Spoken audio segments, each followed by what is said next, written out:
Hi Year 12. This lesson we are going to continue with our reaction energy change studies, and we are going to turn in our books to page 138. Now the first thing to consider this lesson, and we mentioned it last lesson, is bond breaking. Now bond breaking is an endothermic process, and that BBE is to try to help you remember that. Now this makes sense that energy is needed to break a bond, and we're going to fill in the blanks at the top of page 138. So breaking a chemical bond requires energy. Therefore, bond breaking is endothermic, and remember we mentioned it last lesson, therefore it has a positive energy value. Now we're going to copy the example into the space. So if we think of the example of the reaction between hydrogen and chlorine to form hydrogen chloride, the first thing that needs to happen in this reaction is that the bond in the hydrogen molecule needs to break and the bond in the chlorine molecule needs to break. Now, like we've said, this takes in energy, and if we think first of all of the example of the hydrogen molecule, a hydrogen-hydrogen covalent bond requires 436 kilojoules of energy to break. So we're going to write this value in as plus 436.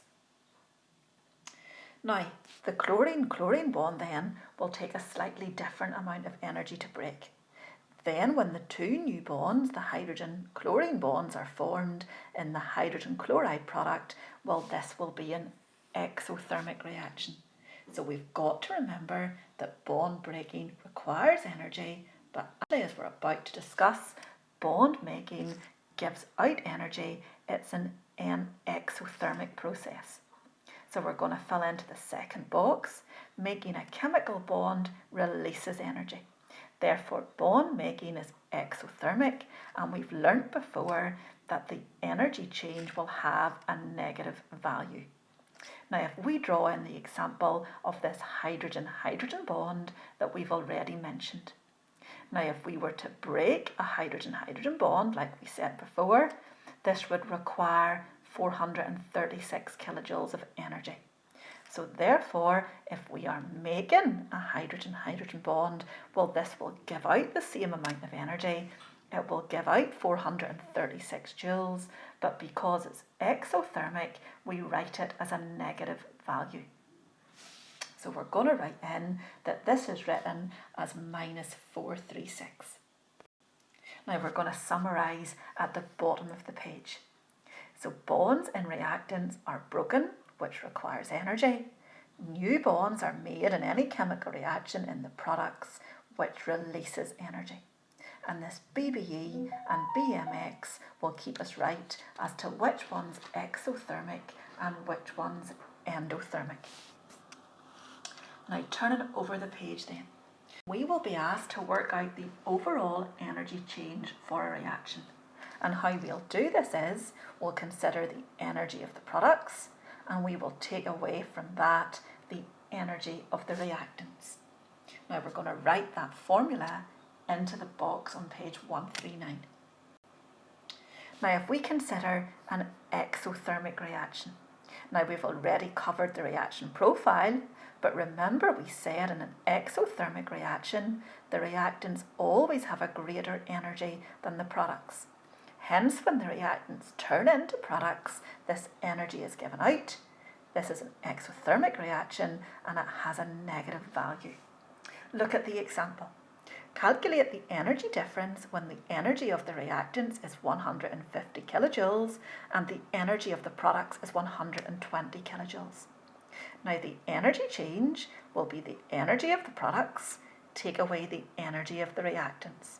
So 120 take away 150 is minus 30 kilojoules, and we're going to remind ourselves that this is an exothermic reaction as 30 kilojoules of energy is released. So remind yourself in the space that it's an exothermic reaction. Now a second example, and we remind ourselves of this reaction profile diagram. Now remember, in an endothermic reaction, the products always have more energy than the reactants. So therefore, for the reactants to get to the products, heat energy has got to be absorbed. And the energy change, we've already said, will have a positive value. Let's consider the example. Calculate the energy difference when the energy of the reactants is 100 kilojoules and the energy of the products is 140 kilojoules. Now, we've said before that the energy change is the energy of the products, take away the energy of the reactants.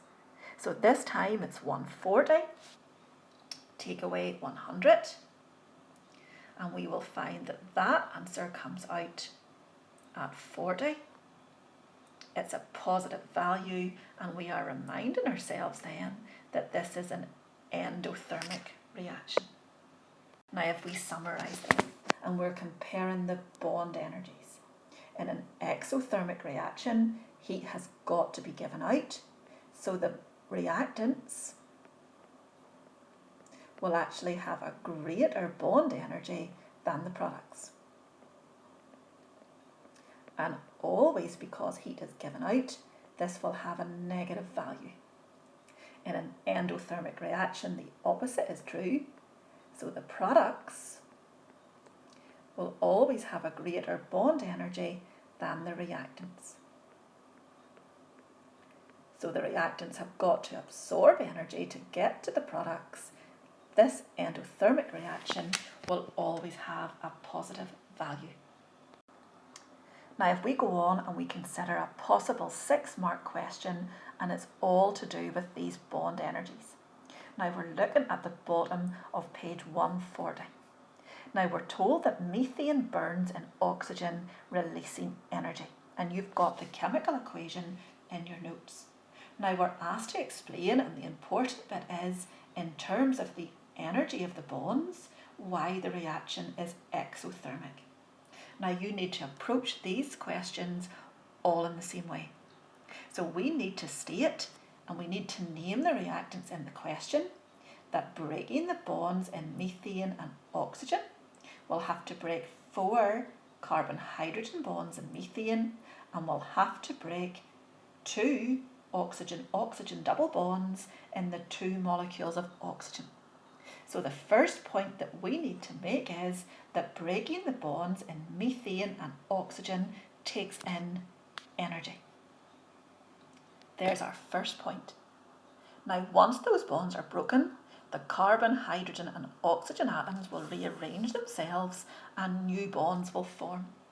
Now, 2 carbon-oxygen double bonds will form in a molecule of carbon dioxide, and in each water molecule there will be 2 oxygen-hydrogen bonds, so we'll have a total of 4 oxygen-hydrogen bonds.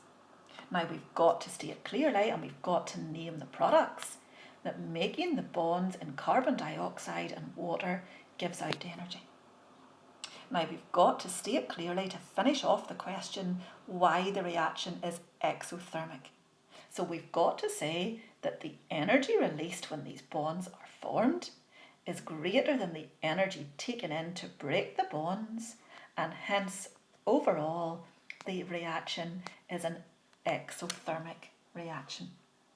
Now, you do have a few more questions to do like that on page 141, but it's important that you name the reactants and the products in the question, and it's important that you make the final point about whether it's an endothermic or an exothermic reaction, and relate that to the amount of energy either taken in when bonds are broken or given out when bonds are formed.